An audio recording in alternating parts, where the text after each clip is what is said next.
when I first met Bootsy Collins, Yeah, I was of about to course, say, when did you meet? When was Bootsy brought into your life?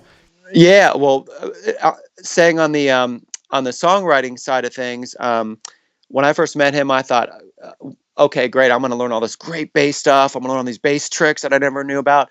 What he did is he took me in the studio. He showed me, we talked about songwriting, we talked about recording, we talked about, the right gear to produce a live record versus a studio record, Yeah, and yeah. that what we learned about sampling, creating beats on drum machines. I mean, that was the whole world that I learned with him, and so, which in turn kind of made your bass playing more better in terms of writing and stuff like that. Were you like a huge fan of his before, being into like James Brown, and was he on your radar, or before you actually met him?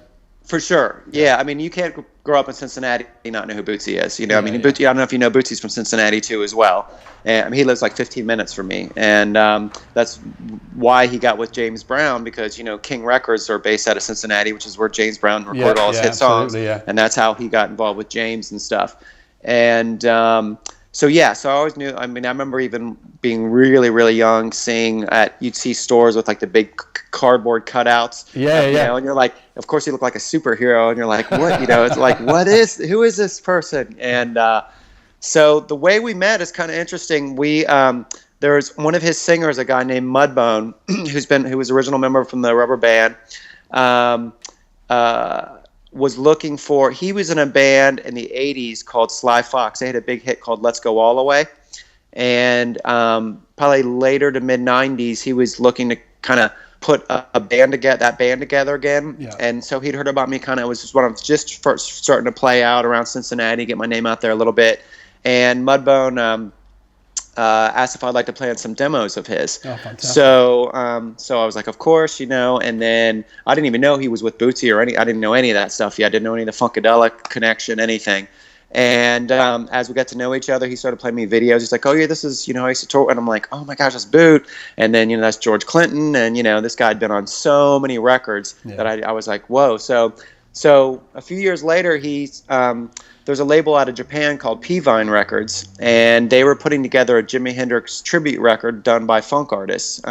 Not cover songs, but songs written about Jimi Hendrix. Like, I think Earth, Wind & Fire was on a track, Ohio Players. But Mudbone, along with Michael Hampton, who's Kid Funkadelic from George Clinton's band, were doing a song, and they asked me if I wanted to play bass on it. And I was like, of course, And I said, well, cool, where are we going to record it at? And he's like, oh, we're going to do it at Bootsy's. He's going to produce it just off the cuff. Like, oh, okay, like, what? And it was like that little cartoon thing where your head kind of spun around for a second. So he brought me out to Boots' studio. Bootsy was producing it, and Bootsy's got a studio outside of his inside of his house, and great studio. And we really hit it. Bootsy, him and I really hit it off right off the bat. And about 2 or 3 weeks later, he got in touch with me and said, "Hey, Freak, would you like to come out here?" And well, he actually wasn't calling me that. That's where he ended up. I ended up getting the nickname was out there with him. Yeah, I read that he gave you that nickname. Yeah. Yeah. He was, well, the reason that came to be is we were in the studio and he had all these effects pedals on the ground. I was going, gaga, because I was like, I want to try this one. And he's like, man, you got that freaky bass thing kind of going on over there. And then the freaky bass thing kind of led to, hey, Freak Bass, and then hey, Freak, and then like everybody and all his people started that was the next. I think it was probably couldn't remember my real name, so he just sort of called me and then next thing it was Freak Bass, and then it kind of just stuck, after that. From that point on is what he called me. But yeah, so he called me a few weeks later, and he's like, hey, would you like to come out in the studio and try to write some songs together? And so I started going out there, and we started crafting tunes together, and and then after that, obviously I'm giving you the short version, but he offered to record or produce a couple of my albums, and that's kind of where that went. Wow. And what if you had to put it down to a few, like 2 or 3 points, what did you learn from the experience of meeting him? And I know you just mentioned studio stuff.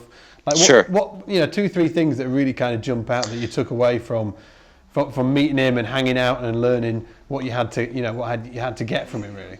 Well, one huge thing that even to this day is true is the people on that level of fame and notoriety that I've met, whether it be Bootsy or Mike Gordon from Fish, or whoever the people, Bernie Worrell, the people that I've had lucky enough to work with, the one common trait in all those people is that drive and that hunger and that hustle. Yeah. Still is just as hardcore as it was from a kid starting out in his basement. I mean, that doesn't go away. And you see, the reason why those people are where they're at, it's not just coincidence, and you still, and even at their level, you still have to work just as hard as any starting musician is. So, that was just a really good example to see that, with Bootsy and George Clinton too, for both of those guys.